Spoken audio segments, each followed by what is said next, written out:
Yang punya motor siap-siap wajib punya asuransi.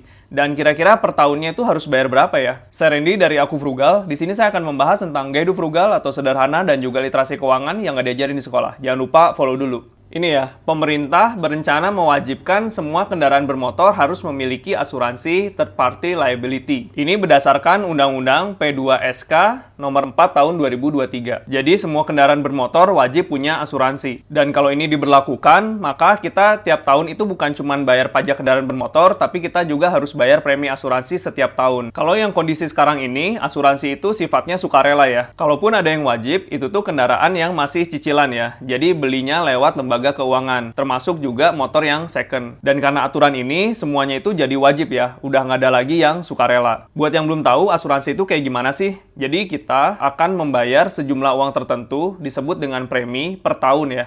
Ini kepada perusahaan asuransi. Dan kalau motor terjadi kerusakan, hilang, atau kecelakaan, itu akan diganti rugi oleh pihak asuransi. Tapi perlu diingat ya, belum tentu semua kecelakaan, kerusakan, atau kehilangan itu selalu di-cover oleh pihak asuransi. Semua itu tergantung dengan apa yang dijamin di polis asuransinya. Untuk yang asuransi ini, kita masih belum tahu ya, skema dan keuntungannya, benefitnya seperti apa, karena masih menunggu peraturan dari pemerintah. Supaya ada gambaran, kira-kira per tahunnya itu harus bayar premi berapa, nah saya bikin simulasinya ya. Saya coba simulasinya seperti ini dan dengan harga motor 20 juta. Dari hasil simulasi yang motor 20 juta, itu premi per tahunnya harus bayar sebesar 262.000. Sebagai perbandingan, saya coba simulasi di perusahaan asuransi yang lain ya. Nah ini sama, harga motornya 20 juta dan per tahunnya saya harus bayar 410.000.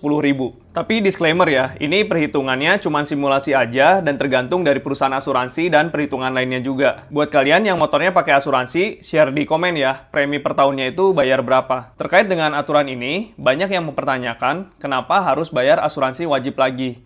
Karena sebetulnya di pajak kendaraan bermotor, kita udah bayar ini ya, SWDKLLJ. Kepanjangan dari Sumbangan Wajib Dana Kecelakaan Lalu Lintas Jalan. Dan dana ini diserahkan ke Jasa Raharja. Dana ini tuh sebenarnya sifatnya sama ya, kayak asuransi, tapi hanya mengcover kecelakaan. Kalau asuransi kendaraan ini diwajibkan, jadinya kayak double ya, bayar sama ini juga, terus bayar asuransi juga. Terkait dengan kebijakan ini, banyak yang menilai bahwa ini akan membebani masyarakat berpenghasilan rendah di tengah penurunan daya beli. Kalau kamu setuju nggak dengan aturan motor wajib punya asuransi? Tulis di komen ya.